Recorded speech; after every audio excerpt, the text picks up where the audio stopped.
فلا هادي له ونشهد أن لا إله إلا الله وحده ونشهد أن سيدنا ومولانا محمدا عبده ورسوله اللهم صل على محمد وعلى آل محمد كما صليت على إبراهيم وعلى آل إبراهيم إنك حميد مجيد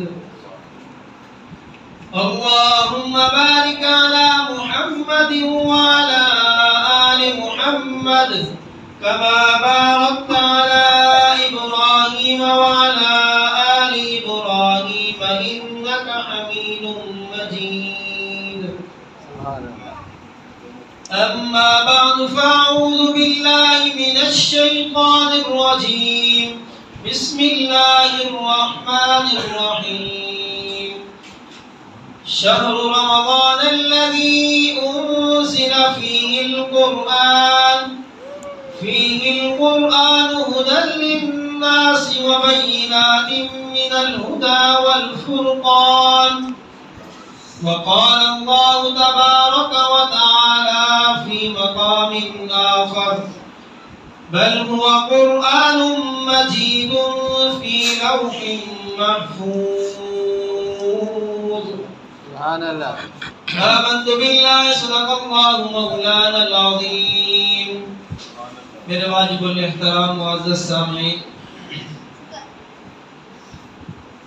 اللہ رب العزت کا ہم پر بہت احسان ہے کہ اللہ نے ہمیں اس مبارک مہینے کے اندر اور اس مبارک گھڑی کے اندر تقریباً رات کا آدھا حصہ ہونے کو ہے کہ آپ حضرات مسجد کے اندر تشریف فرما ہیں۔ آپ حضرات کا مسجد کے اندر بیٹھنا بھی عبادت ہے۔ کچھ لوگ ہوتے ہیں کہ دن کو آرام کرتے ہیں اور راتوں کو چوری ڈکیٹی وغیرہ کے لیے نکلتے ہیں، اور کچھ اللہ کے مبارک بندے ایسے ہوتے ہیں جو دن کو آرام کرتے ہیں اور رات کو تنہائی میں اللہ کو یاد کرتے ہیں۔ سبحان اللہ۔ تو آپ بھی اللہ کے چنے ہوئے کہ اللہ نے آپ کو باہر کے لوگوں سے چن کر مسجد کی مبارک مقدس جگہ پر بٹھایا، اور اس مبارک گھڑی کے اندر آپ حضرات یہاں پر تشریف فرما ہیں۔ یہ اللہ کا ہم پر بہت بہت احسان اور کرم ہے۔ میرے واجب الاحترام، آپ سب حضرات مجھ سمیت آپ سب حضرات خوش نصیب اور خوش قسمت ہیں کہ اللہ نے ایک بار پھر ہمیں رمضان المبارک کا مہینہ نصیب فرمایا۔ پچھلے سال اسی جگہ پر کتنے آپ کے دوست احباب رشتہ دار عزیز و اقارب موجود تھے، لیکن آج وہ ہم میں نہیں ہے۔ کیوں؟ اس لیے کہ ان کی زندگی کا اختتام ہو چکا، ان کی زندگی میں یہ رمضان نہیں تھا۔ اللہ نے ہماری زندگیوں میں یہ رمضان رکھا، ہماری زندگی کو وسیع کیا، اس مبارک مہینے کو ہم نے پایا، اس کے اندر عبادات کرنے کی توفیق دی۔ ہم خوش نصیب ہیں اور یہ اللہ کا ہم پر بہت بڑا احسان ہے۔ اس احسان کا ہم شکر ادا نہیں کر سکتے، کیوں؟ اس لیے کہ انسان جتنا بھی شکر ادا کرے وہ کم ہے۔ میرے واجب الاحترام، میں آپ کو یہ سمجھانا چاہ رہا ہوں کہ یہ مبارک مہینہ اللہ نے ہمیں عطا فرمایا، یہ ہم کیوں خوش نصیب ہیں۔ اس کی مثال میں دینے لگا ہوں، توجہ۔ آپ صلی اللہ علیہ وسلم جب رجب کا چاند دیکھتے تو اس وقت دعا فرماتے، یا اللہ اس رجب اور شعبان کے اندر ہمارے لیے برکت عطا فرما اور ہمیں رمضان تک پہنچا۔ حضور یہ دعا کیوں فرما رہے ہیں؟ کیوں؟ اس لیے کہ یہ مہینہ ہم سیاہ کاروں کے لیے، گناہ کاروں کے لیے اللہ کی طرف سے موسم بہار ہے کہ اللہ رب العزت اس مہینے کے اندر رحمتوں کا اتنا نزول فرماتے ہیں کہ جس طرح موسم بہار کے اندر پھول کی وہ برسات ہوتی ہے. تو اس لیے میرے بھائیوں ہمیں معلوم نہیں کیوں، اس لیے کہ ہم نے اللہ کی رحمت کو، اللہ کی برکتوں کو، نوازش کو اپنی آنکھوں سے نہیں دیکھا. اللہ تعالی ہمیں وہ آنکھیں نصیب فرمائے جو آنکھیں اللہ نے حضور کو نصیب فرمائی تھی کہ حضور صلی اللہ علیہ وسلم اس مہینے کے اندر پہنچنے کے لیے دعا کر رہے ہیں، یا اللہ ہمارے لیے رجب کے اندر اور شعبان کے اندر برکت عطا فرما، ہمیں رمضان تک پہنچا. کیوں؟ اس لیے کہ حضور صلی اللہ علیہ وسلم نے ان انوارات کو، ان برکات کو، اللہ کی ان رحمتوں کو اپنی آنکھوں سے دیکھا کہ کس طرح اللہ رب العزت اس مہینے کے اندر بندوں پر اپنی رحمتوں کا نزول فرماتے ہیں. اس لیے حضور نے دعا فرمائی، یا اللہ اگر ہماری زندگی ختم ہو چکی ہے، تیرے پاس آنے کا وقت آ چکا ہے، تیرے پاس ملاقات کا وقت ہو چکا ہے. حضور وہ ذات کہ جس کے لیے اللہ نے کائنات کو سجایا، جنت کو جس کے لیے بنایا، جنت اس کی نعمتیں حضور کے لیے پلکیں بچھائی ہوئی ہیں، اس کے باوجود حضور دعا فرما رہے ہیں، یا اللہ ہمیں رمضان تک پہنچا. حضور کو کیا ضرورت تھی رمضان میں آنے کی؟ حضور کو کیا ضرورت تھی عبادات کرنے کی؟ کیوں؟ اس لیے کہ حضور ان آنکھوں سے دیکھ چکے ہیں کہ اللہ رب العزت اس رمضان کے اندر کس طرح اپنی برکتیں اپنے بندوں پر نازل فرماتے ہیں. اس لیے حضور نے دعا فرمائی، اللہم بارک لنا رجب و شعبان و بلغنا رمضان، کہ یا اللہ اگر ہماری زندگی ختم ہو چکی ہے تو اس کو مؤخر کر دے، ہمیں موت نہ دے، ہمیں اپنے پاس نہ بلا، ہمیں اشتیاق نہیں، ہمیں رمضان تک پہنچا دے. کیوں؟ اس لیے کہ رمضان کی جو برکات ہیں، رمضان کی جو انوارات ہیں، ہمیں وہ مستفید ہو جائیں. کتنی بڑی ہستی یہ دعا کر رہی ہے. حضور صلی اللہ علیہ وسلم اس چیز کے اشتیاق ہے کہ یا اللہ ہمیں رمضان کا مہینہ عطا فرما. تو اس لیے میرے بھائیوں ہم خوش نصیب ہیں کہ اللہ نے یہ رمضان ہماری زندگیوں میں ایک بار پھر لکھا. اور اللہ سے دعا ہے اللہ رب العزت ہمیں آنے والے رمضان تک صراط مستقیم پر چلائے اور اگلے رمضان کو بھی ہماری زندگی میں نصیب فرمائے. میرے واجب الاحترام معزز سامعین، یہ مہینہ مبارک کیوں؟ اس لیے کہ اللہ نے ایک تو اس میں بڑی بابرکت گھڑیاں رکھی ہیں، بہت برکت والی گھڑیاں اس کے اندر موجود ہیں. اس کے بعد اللہ نے اس کے اندر قرآن مجید نازل فرمایا. سبحان اللہ. انا انزلناه فی لیلۃ القدر وما ادراک ما لیلۃ القدر، ہم نے قرآن مجید کو نازل کیا لیلۃ القدر میں. لیلۃ القدر کیا ہے؟ ہاں جی، وہ 1000 مہینوں سے بہتر رات ہے. سبحان اللہ. لیلۃ القدر خیر من الف شہر. لیلۃ القدر جو ہے، شب قدر، وہ 1000 مہینوں سے بہتر ہے. کیوں 1000 مہینوں سے بہتر ہے؟ تنزل الملائکۃ والروح فیہا، اللہ تعالیٰ اس میں اتارتے ہیں فرشتوں کو، والروح، روح سے مراد جبریل امین ہے، اس میں وہ اترتے ہیں اذن ربہم، کس کے حکم سے؟ اپنے رب کے حکم سے اترتے ہیں. من کل امر سلام ہی حتی مطلع الفجر. اور اس رات کے اندر جو بندے اللہ کی عبادت میں مصروف ہوتے ہیں، اللہ کے سامنے ہاتھ پھیلا بیٹھے ہوتے ہیں، اللہ سے عاجزی انکساری مانگ رہے ہوتے ہیں، اللہ کے سامنے گڑ گڑا رہے ہوتے ہیں، ان پر سلامتی بھیجتے رہتے ہیں حتی مطلع الفجر، جہاں تک کہ فجر طلوع ہو جاتی ہے. اترتے ہیں اللہ کے حکم سے، ساری رات زمین پر رہتے ہیں، صبح تک جب فجر طلوع ہوتی ہے اس کے بعد واپس تشریف لے جاتے ہیں. کیوں؟ اس لیے کہ ایک مرتبہ صحابہ اکرام بیٹھے تھے تو صحابہ نے کہا کہ ہم سے جو پہلے لوگ تھے ان کی عمریں 300 سال 400 سال. وہ ایک عورت تشریف لائی حضور کے پاس، یا رسول اللہ آپ دعا فرمائیے کہ میری جو اولاد ہے وہ جلدی فوت ہو جاتی ہے. حضور نے فرمایا کتنی عمر میں؟ 150 سال 200 سال 300 سال. صحابہ پریشان ہو گئے. حضور نے فرمایا کہ میری ایک امت ایسی آئے گی کہ جن کی عمر کی انتہا کتنی ہوگی؟ 60 سال 70 سال 80 سال، کوئی لا قدیر کوئی 100 سال تک گزر جائے. تو صحابہ نے پھر سوال کر دیا، یا اللہ یا رسول اللہ کہ جو پہلے لوگ کی اتنی عمریں تھی انہوں نے اللہ کی عبادت بھی تو اتنی زیادہ کی ہوگی. ہم 1 سال 2 سال 10 سال 15 سال 50 سال 40 سال جن کی زندگی 300 سال 400 سال 500 سال زندگیاں تھی تو ان کی عبادتیں بھی زیادہ ہوں گی. تو یا رسول اللہ ہمیں تو جنت نہیں مل سکتی, وہ تو ہم سے نمبر لے جائیں گے, وہ تو بازی لے گئے عبادت کے اندر. تو حضور نے فرمایا کہ اللہ نے تمہیں ایک ایسی رات دی ہے جو 1000 مہینوں سے بہتر ہے. اس ایک رات کے اندر تم اگر اللہ سے مانگو گے, اللہ سے اپنے بخشش کرا لو گے, تمہاری ساری زندگی کی گناہ معاف ہو جائے گی. سبحان اللہ. مراد اللہ نے اس امت کو عطا فرمائی لیلۃ القدر کی مبارک رات. میرے بھائیو, اللہ نے اس مبارک رات کے اندر قرآن مجید نازل فرمایا. بل ہوا قرآن مجید فی لوح محفوظ.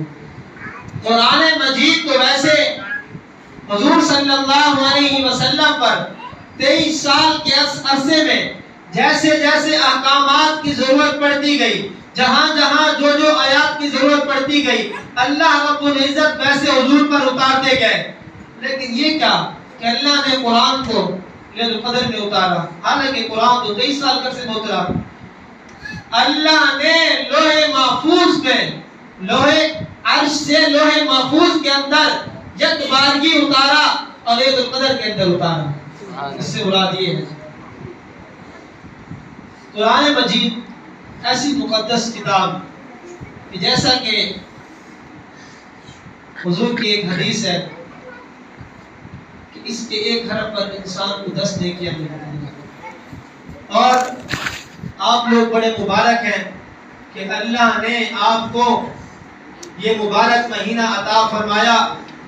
اس مبارک مہینے کے اندر کچھ لوگ بڑے خوش نصیب ہیں, انہوں نے تراویح کے اندر قرآن پاک پڑھا, اور کچھ لوگوں نے قرآن پاک سنا, اور جن حضرات نے تراویح پڑھی یہ اللہ کی طرف سے ایک عظیم الشان انعام ہے. وہ اس طرح میرے بھائیوں کہ دیکھیے تراویح کے اندر کتنے سجدے ہوتے ہیں, 20 رکعت 40 سجدے, 20 رکعت کے 40 سجدے, اور اگر 40 کو ضرب دے 30 کے ساتھ 4 × 12 1200 سجدے بنتے ہیں. 1200 سجدے انسان کرتا ہے, اور انسان اپنے رب کے قریب کب پہنچتا ہے؟ حضور کی حدیث ہے سجدے کے علاوہ کوئی حالت ایسی نہیں ہے کہ جہاں انسان اپنے رب کے قریب ہو سکے. سب سے بہترین طریقہ اور سب سے بہترین وقت, سب سے بہترین گھڑی اپنے رب کے قریب ہونے کا وہ سجدے کی حالت ہے. اور اس مہینے کے اندر اللہ کے حکم سے, اللہ کے فضل سے, اللہ کے کرم سے جو لوگ تراویح پڑھتے ہیں وہ 1200 مرتبہ سجدہ ادا کرتے ہیں. اور اس کے علاوہ اگر نمازوں کے سجدے ملا جائیں 96 سجدے وہ بنتے ہیں, پھر ان کو ضرب دی جائے اور نوافل کے سجدے علاوہ 4080 سجدے بنتے ہیں جو انسان اپنے رب کے حضور کرتا ہے. کتنی مبارک گھڑی, کتنا مبارک مہینہ کہ ویسے تو ہمیں ٹائم نہیں ملتا, نماز پڑھنے کا ٹائم نہیں ہے, ذکر کرنے کا ٹائم نہیں ہے, مسجد میں آنے کا ٹائم نہیں ہے. میرے بھائیوں, اللہ نے اس مہینے کو ہماری پرورش کے لیے, کہتے ہیں نا جی گاڑی خراب ہو جاتی ہے تو اس کی ٹیوننگ ہوتی ہے, یہ اسی طرح انسان پورا سال گناہ کرتا ہے, اللہ تعالیٰ اس مہینے کے اندر انسان کی ریپیئرنگ کرنے کے لیے اس کی ٹیوننگ کرتے ہیں, اس مہینے سے اس کو گزارتے ہیں تاکہ میرا بندہ پورا سال اگر گناہ مبتلا رہا اس مہینے کے اندر اپنے آپ کو, اپنے دل کو, اپنے چہرے کو پاک صاف کر کے منور کر لے اور میری عبادت میں مصروف ہو جائے. چنانچہ یہ اللہ نے ہم پر کرم فرمایا, اللہ نے ہمیں یہ مہینہ عطا فرمایا اور اس مہینے کے اندر اتنی عبادات کرنے کی توفیق عطا فرمائی. یہ سجدے وہ تھے جو ہم فرض نماز اور تراویح میں کرتے ہیں, اس کے علاوہ جو نوافل پڑھتے ہیں وہ الگ ہیں. میرے بھائیوں, وہ لوگ مبارک کے مستحق ہیں جنہوں نے تراویح کے اندر کھڑا ہو کر قرآن مجید کو مکمل سنا, ان کے لیے بہت زیادہ انعامات ہیں. جنہوں نے کچھ سنا ان کے لیے بھی انعامات ہیں. کیوں؟ اس لیے کہ قرآن پڑھنے والا قرآن پڑھتا ہے, سننے والا سنتا ہے, تو اس کے سننے کے لیے فرشتے بھی آسمان سے اتر آتے ہیں. میں اس کی مثال دیتا ہوں. ایک شخص اس کے منہ سے بڑی خوشبو آتی تھی. چند دنوں میں لوگوں نے محسوس کیا یار اس کے منہ سے بڑی خوشبو آتی ہے, آخر کیا وجہ ہے؟ تو ایک ساتھی تھا, اس نے اصرار کیا بھائی کیا معاملہ ہے, تیرے منہ سے بڑی خوشبو آتی ہے, آپ الائچی وغیرہ کھاتے ہیں, کوئی ہونٹ کی خوشبو لگاتے ہیں, کیا معاملہ ہے؟ بڑا اصرار کیا اس نے. آخرکار اس نے کہا چلو میں بتاتا ہوں. اس نے کہا میں قرآن ہر وقت پڑھتا ہوں, جب بھی مجھے ٹائم ملتا ہے میں قرآن پڑھتا ہوں, کوئی گھڑی میری ایسی نہیں خالی جاتی کہ جب میں قرآن نہ پڑھوں. کہ حضور صلی اللہ علیہ وسلم کی خواب میں زیارت ہوئی. حضور نے فرمایا اپنے ہونٹوں کو قریب کر, میں ان ہونٹوں کو بوسہ دوں جس ہونٹ سے تو قرآن پاک پڑھتا ہے. جس دن سے حضور نے بوسہ دیا اس دن سے میرے منہ سے خوشبو جاری ہو گئی. اور اسی طرح ایک حدیث میں ایک واقعہ لکھا ہے کہ ایک صحابی قرآن پاک پڑھنے نفل کے اندر صحن, چھوٹا سا گھر تھا ان کا, صحن کے اندر ایک گھوڑا کھڑا ہے, ایک چار پہی کے اوپر بچہ لیٹا ہوا ہے اور ساتھ مصلی بچھایا, اللہ اکبر قرآن پاک پڑھ رہے ہیں. قرآن اونچا پڑھتے ہیں تو گھوڑا بھاگتا ہے اور خطرہ ہے کہ بچے کو ٹانگیں نہ مار دیں. قرآن آہستہ پڑھتے ہیں مزہ نہیں آ رہا, قرآن زور سے پڑھنے کا جی چاہ رہا ہے. آہستہ پڑھتے ہیں پھر زور سے پڑھتے ہیں, پھر آہستہ پڑھتے ہیں پھر زور سے پڑھتے ہیں. اسی طرح قرآن پاک ختم کیا. جب قرآن پاک ختم کر چکے دیکھا کہ سر کے اوپر چند بلب لگے ہوئے ہیں, روشنیاں تھی. دیکھتے ہی دیکھتے وہ آسمان پر پہنچ گئی. بڑے پریشان ہو گئے, تو یہ کیا معاملہ ہے, سروں کے اوپر روشنی, دیکھتے ہی دیکھتے آسمان تک پہنچ گئی. صبح ہوئی, حضور کے دربار میں آ گئے, یا رسول اللہ رات میرے ساتھ ایسا واقعہ پیش آیا. حضور نے فرمایا کہ جب تو قرآن پڑھنے لگا, جب تو قرآن آہستہ پڑھتا یا زور سے پڑھتا, جو تیرے دل میں خدشات تھے اللہ نے تیرا قرآن سننے کے لیے فرشتوں کو اتار دیا. اگر تو صبح بھی قرآن پاک پڑھتا رہتا تو دنیا کے انسان بھی فرشتوں کو دیکھ لیتے. قرآن پاک کیسی مقدس کتاب ہے. قرآن کے کچھ حقوق ہیں. اس قرآن کو سال کے اندر 2 ختم کرنے چاہیے. کیوں؟ اس لیے کہ حضور صلی اللہ علیہ وسلم نے جبریل امین کے ساتھ جو دور کیا 2 مرتبہ کیا, اس کا طریقہ کار یہ ہے کہ انسان یا تو رمضان کے اندر 2 ختم کر لے, رمضان میں 1 ختم کرنا چاہے, دوسرا ختم پورا سال کرتا رہے. قرآن کے حق ہے. اور اسی طرح آج ہمارے مسلمان بچہ ہے, نوجوان آ گیا, بڑھاپا آ گیا. جب بڑھاپا آتا ہے تب ہمیں فکر ہوتی ہے یار ہمیں قرآن نہیں پڑھنا آتا, کاش ہم قرآن پڑھ لیتے. میرے بھائیوں, اللہ نے آج وقت دیا, آج موقع دیا, اپنی اولادوں کو اس قرآن کا حافظ بناؤ. کیوں؟ اس لیے کہ قرآن پاک آپ اپنی اولادوں کو پڑھائیں گے, وہ آپ کے لیے صدقہ جاریہ بنے گی, اور کل قیامت کے دن آپ کے لیے باعث اجر بھی ہوگا, اور وہاں پر اللہ کی طرف سے آپ کو انعام سے نوازا بھی جائے گا. آج قرآن پاک پڑھ لو. اس کا علماء نے بہترین طریقہ لکھا ہے کہ اپنے بچوں کو پہلے آخری 3 پارے حفظ کراؤ. کیوں؟ اس لیے کہ ان پاروں کے اندر چھوٹی چھوٹی صورتیں ہیں, قرآن یاد جلدی ہو جاتا ہے بچے کو. فرمایا اس کی عمر 8 سال 9 سال 12 سال, ان عمر کے اندر اپنے بچوں کو آخری 3 پارے حفظ کراؤ. حفظ کرنے کے بعد اس بچے سے پوچھو, ہاں بیٹا آپ نے قرآن حفظ کرنا ہے. اگر اس کا شوق ہے, ماں باپ کا شوق ہے, استاد کی محنت سے انشاءاللہ وہ اللہ کے فضل و کرم سے قرآن حفظ کر لے گا. قرآن حفظ کرنے کے بعد جو خوشی ماں باپ محسوس کرتے ہیں یا قرآن حفظ کرنے والا کرتا ہے, کوئی دوسرا شخص نہیں کر سکتا. کل قیامت کے دن جب اللہ کی دربار لگے گی, میدان محشر سجے گا, وہاں پر ہر شخص نام اعمال کا بھوکا ہوگا, نیکیوں کا بھوکا ہوگا. ہر شخص تمنا کرے گا مجھے کہیں نہ کہیں سے کوئی نیکی مل جائے. قرآن کا حافظ دربار میں آئے گا, اللہ فرمائیں گے کہ تجھے میں نے قرآن کا حافظ بنایا, تو نے دنیا کے اندر رہتے ہوئے قرآن کو حفظ کیا, قرآن کو اپنے سینوں کے اندر محفوظ کیا. آج تیرے گھر والے, تیرے خاندان والے, وہ 10 افراد جن پر جہنم واجب ہو چکی ہے, جن کے بارے میں جہنم کا فیصلہ کیا جا چکا ہے, ان کی بخشش کرا دے. کس کی وجہ سے؟ قرآن کی حفظ کرنے کی برکت سے. اور اس حافظ قرآن کے والدین کو بلایا جائے گا, سامنے آؤ, تشریف لے آؤ. میرے بھائیوں, اس دنیا کے اندر جب کسی کو انعام سے نوازا جائے تو کتنا انسان خوش ہوتا ہے. دیکھنے والوں کے دل میں کتنی حسرت ہوتی ہے, کاش اس جگہ میرا بچہ ہوتا, کاش اس جگہ میں ہوتا. کل قیامت کے دن اتنا بڑا میدان سجا ہوگا, میدان محشر لگا ہوگا, وہاں رب العالمین احکم الحاکمین جیسی مبارک ذات جو خالق کل ہے جی, اس کے ہاتھوں سے جب اس حافظ قرآن کے والدین کو ان کے سروں پر تاج سجایا جائے گا, کتنا مبارک لمحہ ہوگا ان ماں باپ کے لیے, اس اولاد کے لیے کہ جس کے قرآن حفظ کرنے کی وجہ سے رب العالمین کی طرف سے ایسا تاج پہنایا جائے جس کی روشنی سورج کی روشنی سے کتنی تیز ہوگی.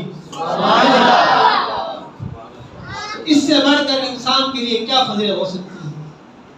میرے بھائیوں, اپنی اولادوں کو آج دنیا کے اندر رہتے ہوئے قرآن کا حافظ بناؤ, قرآن سے دل لگا لو, قرآن والے بن جاؤ, اللہ والے بن جاؤ.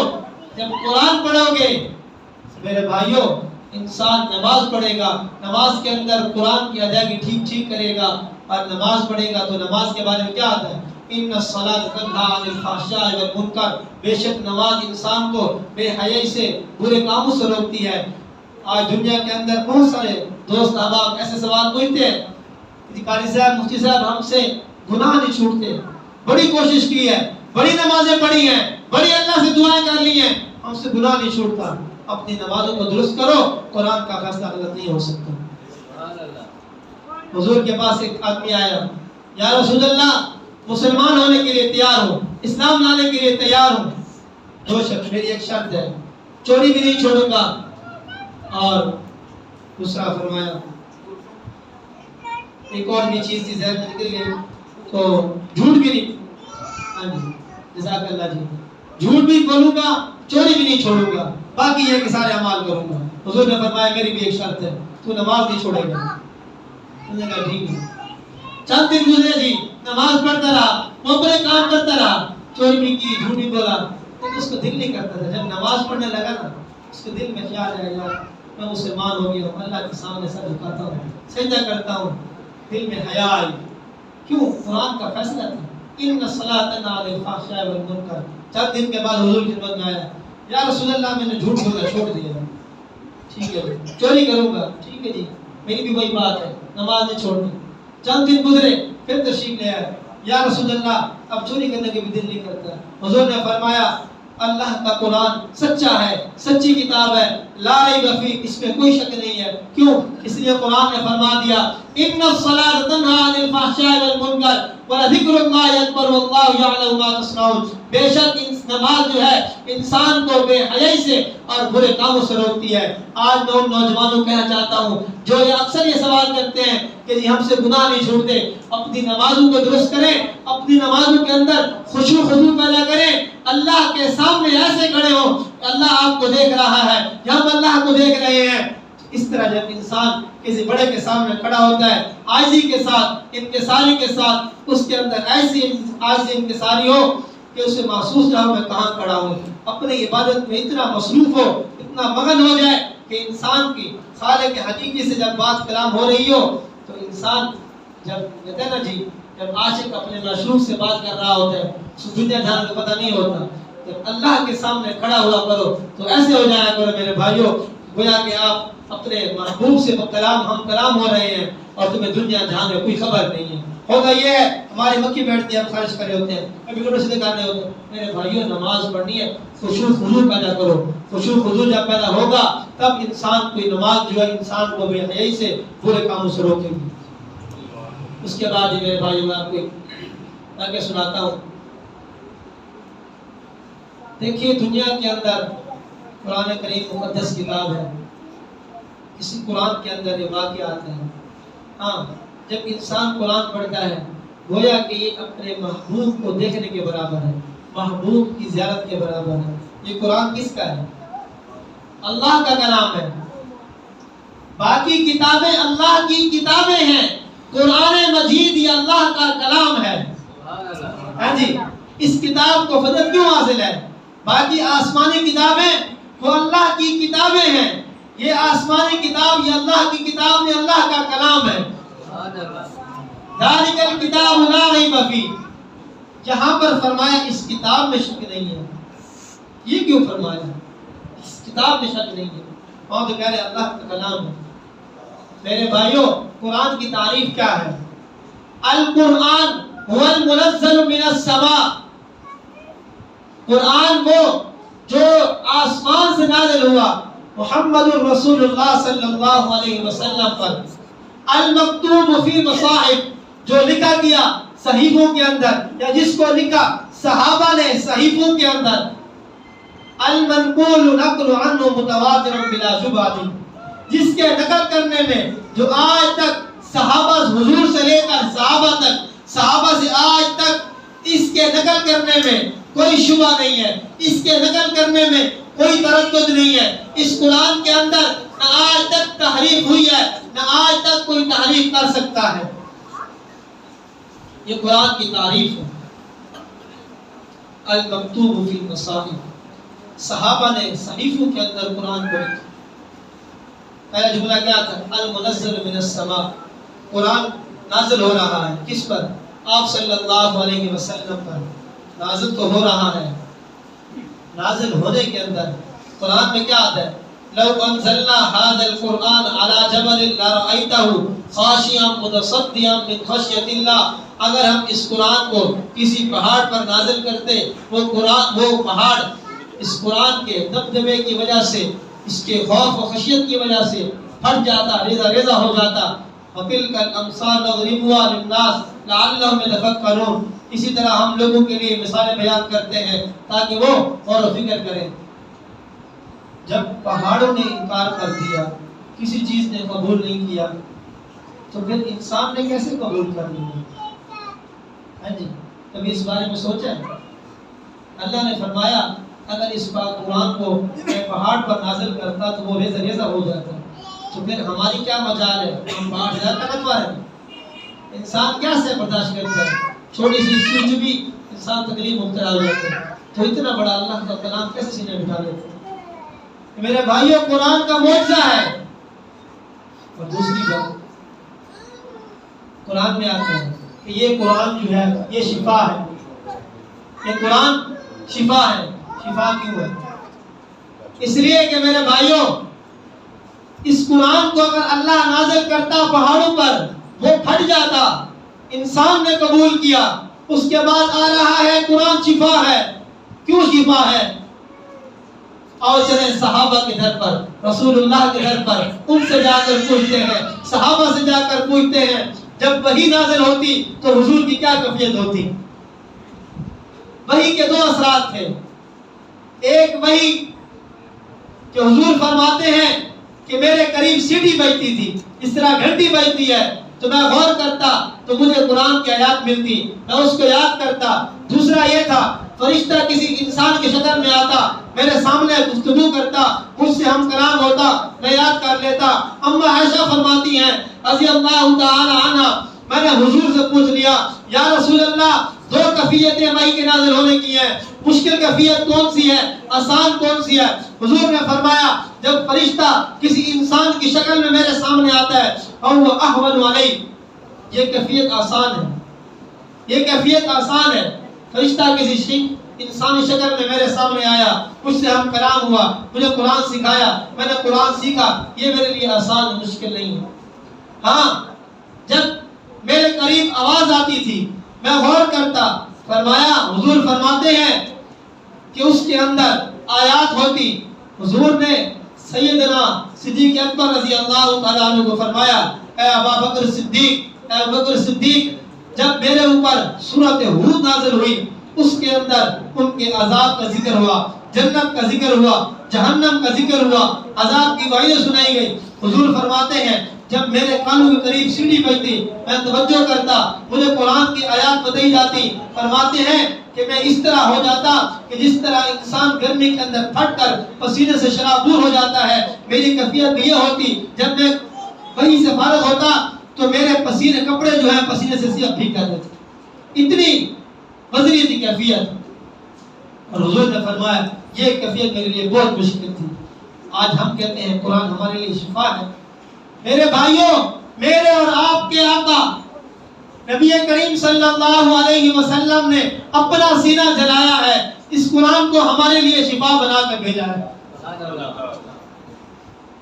میرے اور آپ کے آقا رسول اللہ صلی اللہ علیہ وسلم نے اس قرآن کو پہلے خود محفوظ کیا، صحابہ کو پڑھ کر سنایا، صحابہ نے صحیفوں کے اندر محفوظ کیا، اس کے بعد یہ نازل ہم تک پہنچا. پھر یہاں پر ایک سوال ہوتا ہے، قرآن سب سے پہلے کیوں سے نازل ہوا؟ سورہ علق کی پہلی آیات، سورہ علق کی پہلی آیات 5 یہ حضور پر نازل ہوئی. اقرأ بسم ربک الذی خلق، خلق الانسان من علق، اقرأ وربک الاکرم الذی علم بالقلم علم الانسان ما لم یعلم. یہ 5 آیات نازل ہوئی پہلے حضور پر. اس کے بعد کیا نازل ہوا؟ اس کے بعد نازل ہوا یا ایھا المدثر قم فانذر وربک فکبر. جب ہم قرآن کھولتے ہیں پہلے کیا ہے؟ الحمدللہ رب العالمین الرحمن الرحیم مالک یوم الدین. کیا بات ہے؟ یہ ترتیب کس نے بنائی؟ حالانکہ جس طرح قرآن اترتا گیا، جہاں جہاں ضرورت تھی وہاں وہاں اللہ رب العزت قرآن اتارتے گئے. قرآن کو اسی ترتیب پڑھنا چاہیے جس طرح اللہ نازل فرمایا. یہ رد و بدل کیسے ہو گیا؟ صحابہ نے کر دیا؟ نہیں میرے بھائیوں، یہ ترتیب ثقیفتی ہے. یعنی کہ نبی کریم صلی اللہ علیہ وسلم نے صحابہ کو فرمایا ان آیات کو یہاں رکھو، ان آیات کو یہاں رکھو، ان آیات کی یہاں پر ضرورت ہے، ان آیات کی یہاں پر ضرورت ہے. اس طرح قرآن کی ترتیب حضور نے بتائی، صحابہ نے لکھا. حضرت عثمان رضی اللہ تعالی عنہ کے دور خلافت میں اس کو جمع کیا گیا. اس کے بعد یہ خلیفہ اس کے وہ ظالم بادشاہ تھا، اس نے اس قرآن کے اعراب لگوائے تھے. حجاج بن یوسف نے اس قرآن کے اعراب لگوائے. جب وہ اعراب لگوا رہا تھا تو بڑا ظالم، بڑا قتل کیا اس نے. اس کے بارے میں بنی اسرائیل کی ایک کتاب ہے اسرائیلی واقعہ اسے کہا جاتا ہے. اس نے ایک واقعہ لکھا ہے کہ جب یہ پیدا ہوا تو شیطان جو ہے انسان شکل میں آیا اور اس نے کہا یہ بچہ فوت ہو جائے گا، بڑا بیمار ہے، اس کی شکل کالی ہو جائے گی، یہ ہو جائے گا وہ. تو فرمایا اس کا علاج کیا؟ انہوں نے کہا میں حکیم ہوں، میں علاج کرتا ہوں. اس نے اسے خون چٹوایا تھا بچپن کے اندر، جس کی وجہ سے اس نے بڑے قتل کیے ہیں. حتیٰ کہ بیت اللہ کی شریف نے بھی قتل کیا اس نے، کسی کو نہیں چھوڑا. بڑا رحم، بڑا ظالم بادشاہ گزرا. لیکن آخری مرتبہ جو یہ بیت اللہ شریف تعمیر ہوا ہے یہ اسی کا کیا ہوا ہے. اور قرآن کے اوپر جو اعراب لگوایا اسی نے اپنی نگرانی میں لگوایا. لیکن یاد رکھنا میری بات، اللہ نے آپ کو مولا دولت دیا، وہ بھی ظالم بادشاہ تھا، اس کے پاس بڑی حکمرانی تھی، بڑا پیسہ تھا. لیکن یہ نہ سمجھا کرو کہ ہمارا پیسہ مسجد میں لگ رہا ہے ہم دے رہے ہیں. جی نہیں، ہم نہیں دے رہے. اللہ نے آپ کو توفیق دی ہے اور آپ سے دین کا کام لے رہا ہے، آپ سے یہ نیک کام کروا رہا ہے. اگر اللہ چاہے تو ظالم سے بھی قرآن کا اعراب لگوا سکتا ہے. اگر اللہ چاہے ظالم سے بیت اللہ تعمیر کروا سکتا ہے. اگر اللہ چاہے کافر سے دین کا کام لے سکتا ہے. اگر اللہ نے آج آپ کو توفیق دی ہے اس پر اللہ کو شکر ادا کرنا چاہیے. تو بات چل رہی تھی حجاج بن یوسف کی. اس نے جب قرآن کا اعراب لگوانے کا ارادہ کیا، اعراب لگ رہا تھا، چند لوگوں نے سازشیں کر لی کہ ہم اس کو جا کر کہتے ہیں تو ویسے بڑا ظالم، اس کو کچھ لالچ بھی دیتے ہیں، اسے کہتے بھی ہیں، سفارشیں بھی کرواتے ہیں کہ قرآن کے اندر تو بدل کیا جائے، اعراب غلط لگوایا جائے. جو لوگ اس کے پاس گئے کہ یہ بڑا ظالم بادشاہ ہے، ہماری بات مان لے گا، کہاں یہ مسلمانوں گھر میں فیصلہ کرتے ہیں. جب وہ لوگ اس کے پاس پہنچے انہوں نے اس طرح کی باتیں کی، پکڑو سب کو، قتل کر دیا سب کو. فرمایا میں ظالم ہو سکتا ہوں لیکن اللہ کی کتاب کے اندر اللہ کے کلام کے درد بدل نہیں کر سکتا. ایک زبر زیر کی بھی اونچ نیچ نہیں کرنے دی. کیوں؟ اللہ نے اس سے دین کا کام لیا. میرے بھائی یہ اللہ کی توفیق سے ہوا، اس کو کوئی کمال نہیں ہے. تو اس لیے میرے بھائیوں آج اللہ نے ہمیں جو نیک کام کرنے کی توفیق دی ہے اس پر اللہ کا شکر ادا کرنا چاہیے. تو بات چل پڑی تھی قرآن کی عظمت سے. قرآن میرے بھائیوں بہت عمدہ کتاب رب العالمین کی طرف سے انسانوں کے لیے تحفہ ہے. بہرحال ٹائم بھی کافی ہو چکا اور آپ حضرات کو جیسے کہ معلوم ہے آج 27 کی رات بھی ہے. میرے بھائیوں یہ تاک راتیں بڑی برکت والی راتیں ہیں. انسان اس کی زندگی کی کوئی خبر نہیں ہے، کسی لمحہ بھی اس کی آخری سانس بند ہو سکتی ہے. حقیقی زندگی تو وہی ہے، قبر کے بعد مرنے کے بعد جو اس کی آنکھ کھلے گی. اصل زندگی تو وہی ہے. انسان اسی کے لیے محنت کرے، اسی کے لیے دن رات اپنے آپ کو کھپائے، رب العالمین سے اپنی بخشش کرائے. تو یہ مبارک گھڑیاں اللہ نے ہمیں عطا فرمائی ہیں. ان مبارک گھڑیوں کو قیمتی بنائیں. ان مبارک گھڑیوں کے اندر اس بیان سے بہتر آپ اپنی انفرادی عبادت کریں. اس بیان سے بہتر قرآن پاک کی تلاوت کریں. جہاں پر بیٹھے ہیں مسجد کے اندر بیٹھے رہیں. مسجد اللہ کے گھر ہے. حضور نے فرمایا مسجد کے اندر ہر شخص کا دل نہیں لگتا. مسجد کے اندر کس کا دل لگتا ہے؟ مومن، کامل مومن کا دل مسجد میں لگتا ہے. اور شیطان کا دل کہاں لگتا ہے؟ بازار کے اندر. اس لیے آج ہمارا مسلمان بازار میں بھاگتا ہے، بازار میں بھاگتا ہے اور وہاں پر سارا دن گزارنے کے لیے تیار ہے، لیکن 5 منٹ مسجد میں آتا ہے اس کی طبیعت خراب ہو جاتی ہے، پسینے شروع ہو جاتے ہیں. کیوں؟ اس لیے کہ اس کا ایمان کمزور ہے. میرے بھائیوں مومن کا دل مسجد میں لگتا ہے. آج رات بقیہ رات جتنی بھی ہے آپ یہاں مسجد میں گزاریں، اللہ کا قرآن پڑھیں، ذکر و اذکار کریں. میرے بھائیوں یہ رمضان گزر گیا، اختتام کو ہے. آج کی رات 2 راتیں اور ہیں. تو آنے والی زندگی کے لیے کیا کرنا چاہیے؟ آنے والی زندگی کے اندر اپنا معمول بنائیں. انسان 5 وقت نماز پڑھوں گا اس کا عہد کرو. اللہ کا قرآن جتنا یاد ہے، جو نہیں یاد اس کو یاد کرنے کی کوشش کریں. اللہ کے مقدس کلام ہے، اس کے لیے ٹائم نکالیں. انسان گھر کے کام کاج کے لیے ٹائم نکالتا ہے، اپنی مصروفیات کے لیے ٹائم نکالتا ہے، کیا اللہ کے قرآن کے لیے ٹائم نہیں نکال سکتا؟ تو میرے بھائیوں جتنا ہو سکے اس کو سیکھنے کی کوشش کریں. اور اس کے علاوہ دیکھیے ذکر، افضل الذکر لا الہ الا اللہ. ذکر یہ بہت عمدہ چیز ہے. جس طرح لوہے کو زنگ لگتا ہے اس کو پھر نیا بنانے کے لیے ایک مال کی ضرورت پڑتی ہے، اس کو مٹی میں اندر پکایا جاتا ہے. تو میرے بھائیوں اسی طرح جب انسان گناہ کرتا رہتا ہے اس کا دل سیاہ ہو جاتا ہے. اب دل کو صاف کرنا ہے، دل کو منور کرنا ہے، دل کو روشن کرنا ہے. کیسے ہوگا؟ اللہ کے ذکر سے، اللہ کی یاد سے انسان کا دل تازہ ہوتا ہے، انسان کا دل روشن ہوتا ہے، انسان کا دل منور ہوتا ہے. تو میرے بھائیوں آنے والی زندگی کے اندر 5 وقت کی نماز، اللہ کا قرآن، ذکر و اذکار اپنا معمول بنا لیں. اور اس کے علاوہ انسان اپنا محاسبہ کیا کرے. محاسبہ کیا ہے؟ کہ دل کے اندر نماز پڑھنے کے بعد تھوڑی دیر بیٹھیں، آنکھیں بند کر لیں اور دل کے اندر متوجہ ہو جائیں اور اپنے دل کی لڑی کو اللہ کی طرف لے جائیں کہ یا اللہ میں تیرا ذکر کر رہا ہوں، تو میرے دل کو صاف فرما. یا اللہ جو میرے دل میں خامیاں ہیں، جو میرے دل میں نفاق ہے، جو میری کمزوریاں ہیں اسے ختم فرما. یا اللہ جو میں نے آج سارے دن کے اندر گناہ کے کام کیے ہیں میں تجھ سے توبہ کرتا ہوں، میری توبہ قبول فرما. یا اللہ جو میں نے نیک کام کیے ہیں اس پر میں تیرا شکر ادا کرتا ہوں، مجھے مزید نیکی کی توفیق عطا فرما.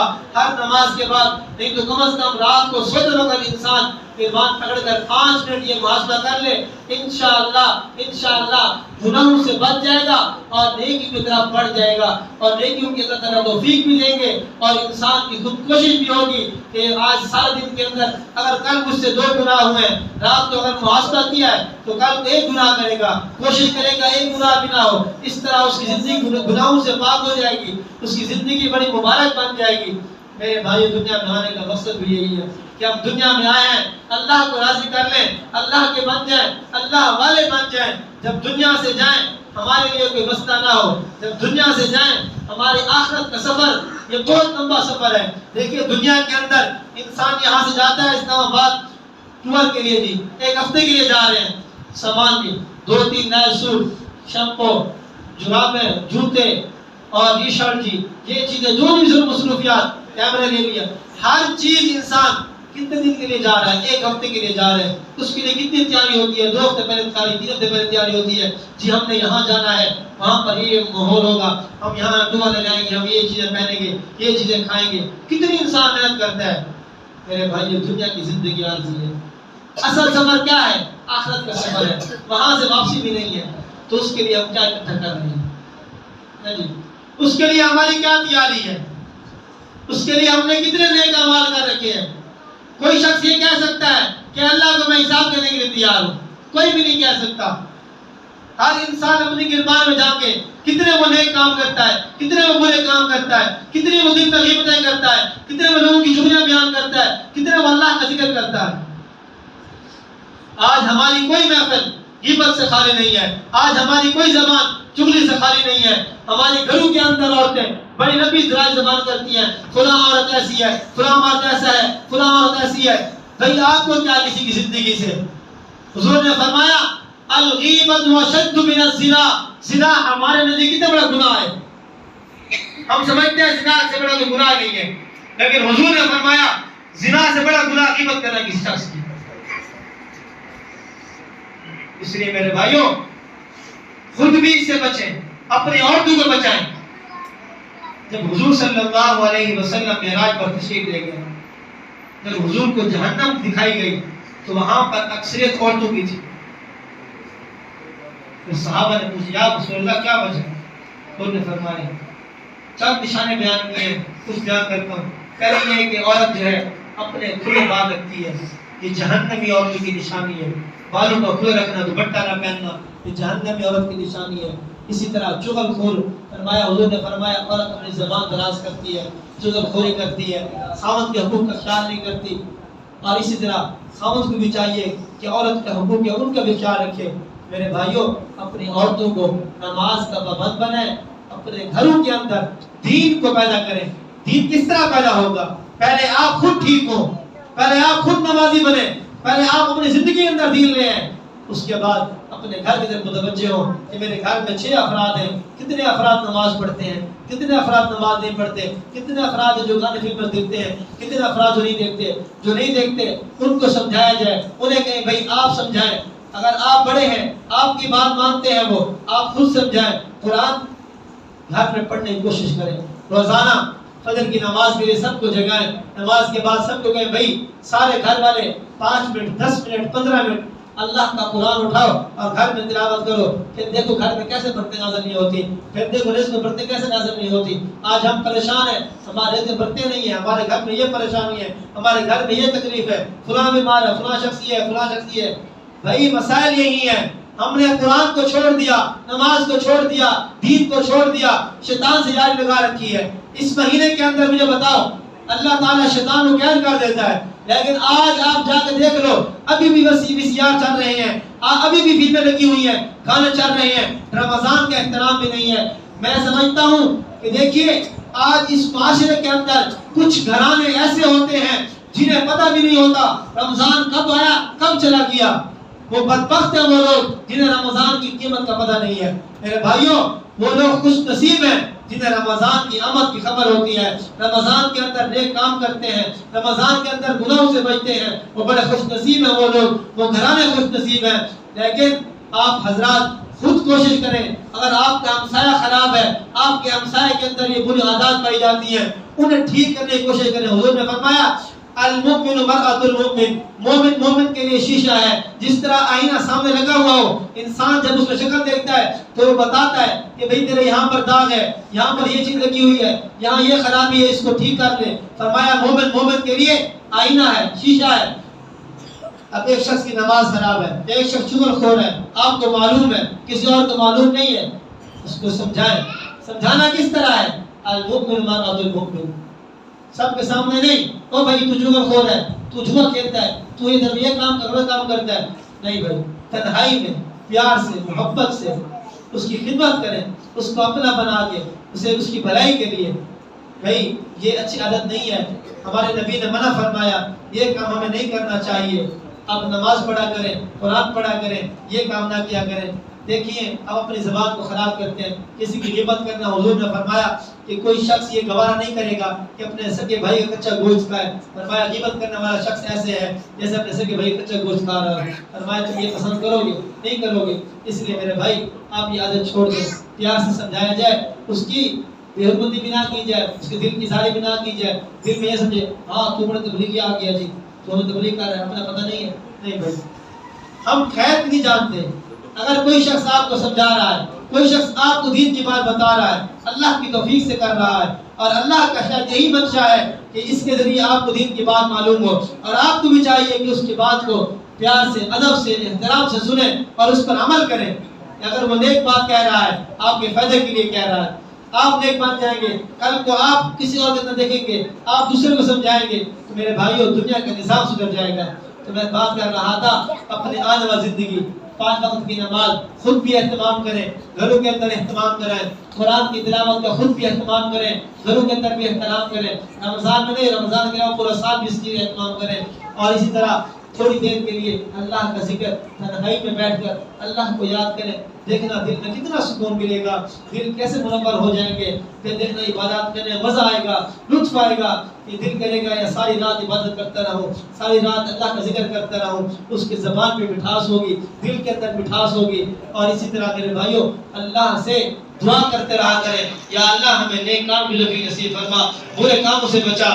اور اسی طرح انسان اپنا محاسبہ کرتا رہے، ہر وقت روزانہ سوتے وقت کم از کم 5 منٹ اپنے دل میں سوچے یار میں نے آج کتنے لوگوں کی غیبت کی ہے، اللہ میں تو معافی کا مانگتا ہوں. ان سے جا کر معافی مانگے. حقوق العباد بغیر حق کے معاف نہیں ہوتے. میرے بھائیوں آج ہم کتنے مسلمانوں کا حق کھاتے ہیں، کتنے مسلمانوں کی چیزیں لوٹتے ہیں. کوشش ہوتی ہے یار اس کے پیٹ میں میرے پیٹ میں لوگ آ جائے، کوشش کرتے 10 روپے اس کے بعد میرے پاس آ جائے. بھائی کسی کا حق نہ مارو.